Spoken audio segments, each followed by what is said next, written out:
Hello guys, thank you so much for watching my videos. If you are currently watching this, I will try to upload more this year. Hopefully I should have a Knock on the Cabin review out either this weekend or maybe during this week, or at least next week, or maybe it's already out, I don't know. But I'll be more consistent with my uploads and make sure they don't take as much time. But I thought I needed something to make me upload more consistently, so I'll be starting this series that I basically copied from Karsten Runquist. I hope I got that right. And shout out to him, even though that literally means nothing. So this is every film I watched in January. It's gonna include both movies that came out January, gonna include movies that are old, and a couple of TV shows as well. Alright, this was like the first, can I say, major release or whatever that came out this year, and I went into it not knowing a single thing about it. I think I just saw some like posters on Twitter. Me personally, I never watch, I barely even watch horror movies, so I never watched a Chucky or Annabelle film, so I can't really compare it to any of those. So if they're close to this, that is just absolutely hilarious. And this film is funny, but not even in a bad way. The Megan character doll, whatever, was like so impressive. Like, I don't know whether it was real life, whether it was an actual doll, whether it's CG. It just looked so good because it looked real and it looked like a doll. I don't know how he did it. It was just amazing, and I don't think he had like a massive budget. I think the budget was pretty low, so like however they did this film is absolutely impressive, and I'm happy that it got greenlit for a sequel. Also, does it really need a sequel? I don't know, but I'm happy for it, and I would like to see where they take this next. And it was a really nice movie, and if you haven't watched it, you should definitely go check it out. Whether you see it in the theaters, whether you see it in streaming, you should go check it out. It's a really nice movie. It's a cat, donkey. Come here. Yep, I watched Puss in Boots, but the 2011 one, and this movie was so good, especially upon a rewatch. Maybe it's just the nostalgia, but I really love this movie. And it's mad because it came out after the horrors of Shrek 3 and 4, which were just awful. I tried watching Shrek 3 a couple months ago, couldn't make it past like 20-30 minutes. And I honestly can't wait to watch the sequel for this. I couldn't watch it in theaters because it didn't come out in English anywhere near me. And I thought it didn't even come out in English at all, but I checked again and I saw it did. So, and it's no longer in English, so I'll just watch it when it comes out on streaming, and I can't wait to watch it. If you're happy, clap your hands. Another film I missed in theaters was The Menu. I just couldn't catch it on time because moving and everything. I mean, that's a story for another day, but I just couldn't catch it on time. But this movie was great nonetheless. I mean, Anya Taylor-Joy is in it, absolutely love her. And it's just a movie hasn't had me this confused since The Game, and I'll come back to that. But this movie is just such a really nice film. It's really funny too. Ralph Fiennes in it was absolutely amazing. Surprised he wasn't nominated for an Oscar for this because his performance was just A1. And it's just a really good film to watch. And if you haven't watched it, you should definitely check it out. It's on Disney Plus. Check it out, really good film, and also made me really hungry. I think I bought a burger that day too. Okay, this was the first movie I watched in the cinema in 2023, and as someone that I had this phase when I was younger that I watched a ton of action movies, especially Jason Statham movies. I watched the Transporter films. There was this one with, I think, Jennifer Lopez, I'm not sure. I watched that. I watched a ton of Jason Statham action movies when I was growing up, but I got sick of it and I absolutely stopped watching all of them. I haven't even watched like the Fast and Furious movies or any since the one in Dubai, I think. And I saw the trailer for this and I was like, I might actually watch this. And I saw it again when I was looking for stuff to watch that weekend. And I saw this is a Guy Ritchie movie and I was like, shit, it's a Guy Ritchie movie? I definitely have to watch this then. And I went into it and I was pleasantly surprised. It's a really fun movie. It was supposed to get released last year, but I think because of Ukraine and there's a Ukrainian terrorist in it, all of that, it got pushed, and but regardless, it's a really fun movie. And it's weird because the period it came out last year, it also came out the same period as The Unbearable Weight of Massive Talent, which had like the same thing in it, but I mean, but overall, compared to the last Guy Ritchie film I watched, Wrath of Man, it was which I actually didn't enjoy, by the way. It was a really fun time with it. Hugh Grant is in it too, and it's, oh gosh, he was amazing in it. I think he was the best part of the movie. Likewise, Aubrey Plaza and Bugsy Malone too is in it. Barely did anything in the movie, if we're being honest. But like, it's a really, really good movie, and probably out in streaming now. So if you ever see it in streaming, you should check it out. Really nice movie, really funny movie. I enjoyed it. Coming back into action movies, I'll try and watch more action movies. Really good movie. You guys should check it out. Yeah. Alright, so I hate this film and I love this film even more. Ryan Johnson and Daniel Craig back again with another murder mystery spin-off, I think, to the last one. It's not really a sequel, but yeah, it's a spin-off to the last one, and also it does pack a star-studded cast. And this might be a mild spoiler, not really a spoiler, but like Edward, a thing I didn't really like about it, and other things I didn't like about it, which I'll go through, is Edward Norton's character was just an absolute idiot. I know he was supposed to be an idiot in the movie, but he was just stupid. But everything else was great, pretty good. But I did mention Daniel Craig is absolutely terrific as Benoit Blanc yet again. And another thing I didn't like about the movie was the cast. Yes, they were amazing in it, but they felt like NPCs given life. I don't know how to explain it. They didn't feel real, especially with the ending. It felt a bit wonky, but overall, really good. I love the movie as a whole. You should go check it out. Probably you've already watched it. Really good film. All right, this was Quentin Tarantino's first movie, I think. I'm not sure, and this was also my first time watching it. And I watched Baby Driver a couple of years ago, and it really felt like Baby Driver. And that's, I know. I saw it before. As I said, I saw Baby Driver before, and as I was going through this movie, I just remembered a lot of Baby Driver, and that's to its credits. I don't know if it influenced Baby Driver, but they're two really, really good films. But back to this movie, and this was a really, really good film. That being said, I haven't watched a lot of Quentin Tarantino movies, and this is one of my favorites so far. I'm still yet to watch Kill Bill and Inglourious Bastards, but I did love Pulp Fiction, and I don't know if I prefer this to Pulp Fiction. Maybe it's just recency bias, but overall, it's a really good film. The twist at the end absolutely blew me away. I always get caught out by the twist in movies, by the way. Only a few times that I see it coming, but this one just blew me away. Oh yeah, I'm actually going to talk about a film that I knew the twist at the end before it happened. As far back as I can remember, I always wanted to be a gangster. As far back as I remember, I always wanted to be a gangster. You just heard that twice, but oh boy, I love gangster films. I love movies that are just people doing illegal stuff. I don't know, it's just something about it that just sits right with me. And I love biopics as well. Those are my two favorite type of movies, biopics and gangster movies, and this movie is both. So of course I freaking love this film.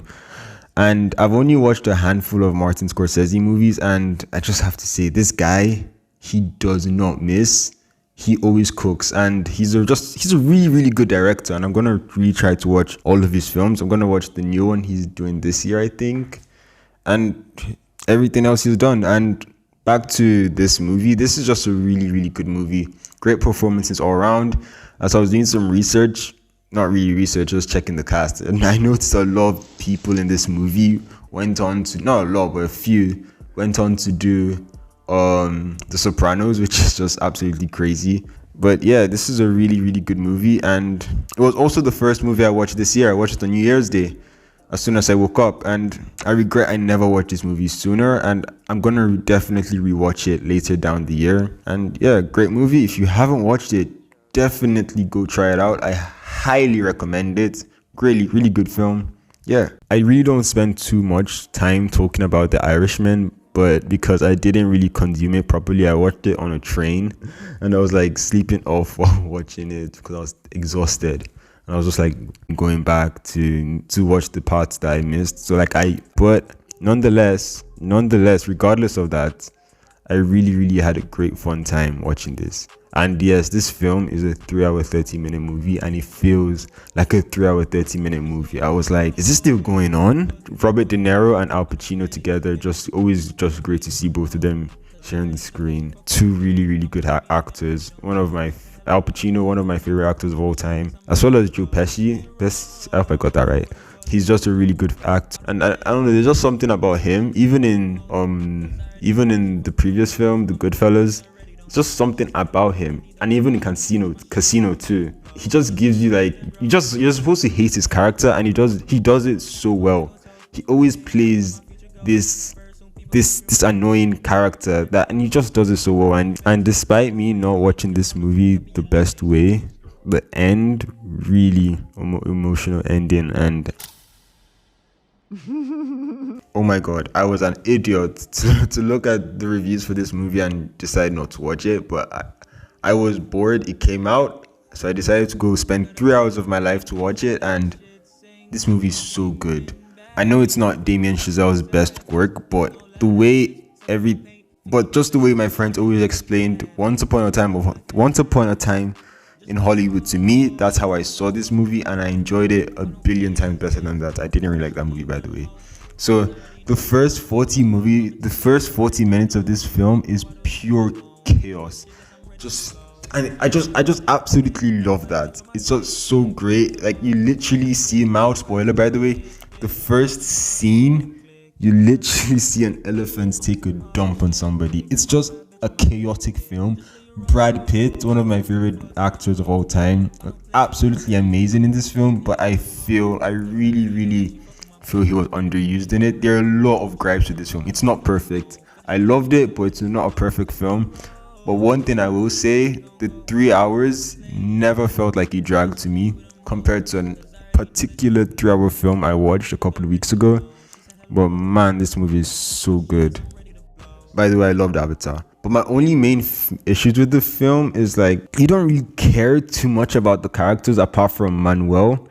And Manuel, the actor for Manuel, like, I think this is his first movie, probably not, but like his first major film, and he was amazing in it. And you don't really, that's like one of my main gripes about it. Like, besides him, no other character you care about. And I said with Brad Pitt, he was underused, and likewise, I would say Margot Robbie was underused, but like, you don't really care about any other character besides Manuel. And another thing, I don't know whether it was my theater, maybe it's the version I watched, but the cuts between scenes, they were just off. And look at my YouTube video, pretty rubbish. But it just felt something like a school project for like a, I don't know if it's a blockbuster, but like a huge movie. It shouldn't be having cuts like that. I felt like a high school project. Like, one frame you see someone squatting, the other frame they're standing. Like, be smooth with it. But overall, really good film. The score, I'm making this after the Oscar nominations, so this movie was nominated for best score in the Oscars, and deservedly so. This movie's score is so amazing. I haven't ever been humming, like, I was literally humming the music in the theater, on first viewing, by the way, and it's just really good. And also, Tobey Maguire is in it. You see him in the poster, you see like his name in the posters and everything, but you forget till you see him in the film, and his cameo in it is absolutely hilarious. Worth waiting 3 hours for. And if you have not seen this movie, you should definitely check it out. Really good film. Even if you don't watch it in the theaters, maybe wait for it to come out on streaming. Try it. So it's a long movie, but it really pays off. Really great film. You should definitely go watch it.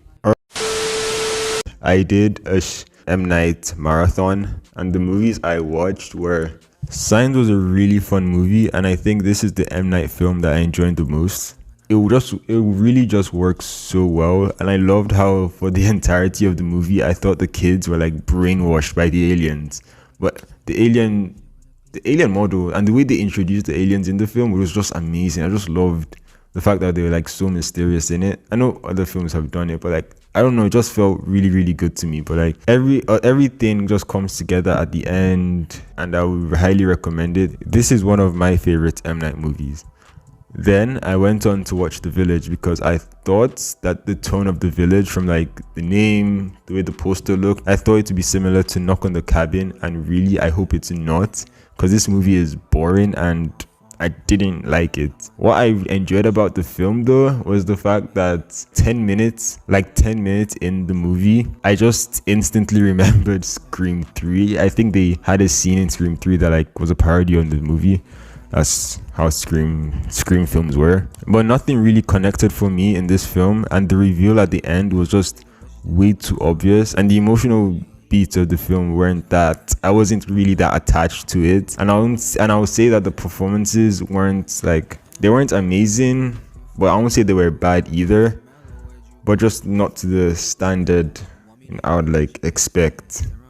But who am I to judge? I'm just a dude holding a microphone. And I ended my M. Night marathon with The Sixth Sense, which is a movie that I would say was absolutely okay. It was a good film, but I won't say it was amazing. Nothing crazy. Because I just felt this film dragged a bit, but I will say I prefer this film to Signs, because I feel like Signs dragged a bit, where this did drag, but it worked out. It worked out for it. And one thing I didn't like about it was Bruce Willis's character just going back and forth, not knowing what he wanted to do. Just make up your mind. Like, annoying. At some point I was like, wait, you're still being his therapist? Like, I was just so confused about it. And I would also note some plot holes, but that would be me going into spoilers. I think the kid in the film had a really good performance, and the scenes with the dead people were amazing, and the end and what happened at the end absolutely took me off guard. International call. You don't know. Okay, I wasn't gonna include this on it. I watched it in January, but I was not gonna include this on the video initially. But after the news that broke out that Justin Roiland was cancelled from everything he did, I'm just gonna talk about this TV show, Solar Opposites. I absolutely love it, especially after the decline of Rick and Morty, which, to be honest, it's since season 3. After season 3, it's not been the same. It's absolutely not been the same. Season 5 was alright, but Solar Opposites has been so good. So when I heard the news about Justin Roiland, I didn't really care that much about the Rick and Morty one. But when I saw Solar Opposites, I was... It really took something away from me. I'm still watching season 3. I've not finished it. I'll take it really slowly, savor every episode of it. And yeah, it's pretty sad. I'm not saying what he did was right. It was absolutely disgusting. I saw some of the text, whether it's real, whether it's fake. Yeah, it's not great. It's not looking good for him.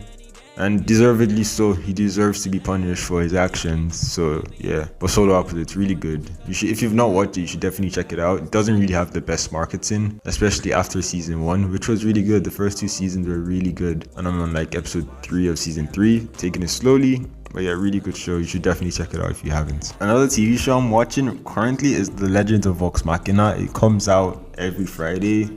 I think there are only like 2 batches of episodes left. It comes out every 3 episodes every Friday. So yeah, it's a really good show. Just my comfort show after a long day of school. Eat lunch while watching Vox Machina. It's just filling up that void in my heart as we wait for Invincible. We all know it's coming out on the 31st of December anyways, but hey, a man can dream. I didn't really want to talk about The Last of Us, especially because like it's just episode 3. I don't know how many episodes are in it, but it's just episode 3. But I never played the games, so I'm going into this completely blind. Like, even the thing that happened in the beginning of the first episode absolutely shocked me. Like, to show you how blind I went into this. It's a really good show so far. Not going to talk about it yet. I think I'll make a separate video on it. So yeah. And thank you for watching. Those are the films I watched this month. I think I watched a couple others, but they were just like little things. Let me think. Okay, I didn't watch anything else besides these. But yeah, those are just my opinions on what I watched this month. I would love to know yours in the comments below. And also, what did you watch this month? Thank you for watching, and hope the review for Knock on the Cabin should either be out or come out soon. But thank you for watching this video, and I'll catch you next time.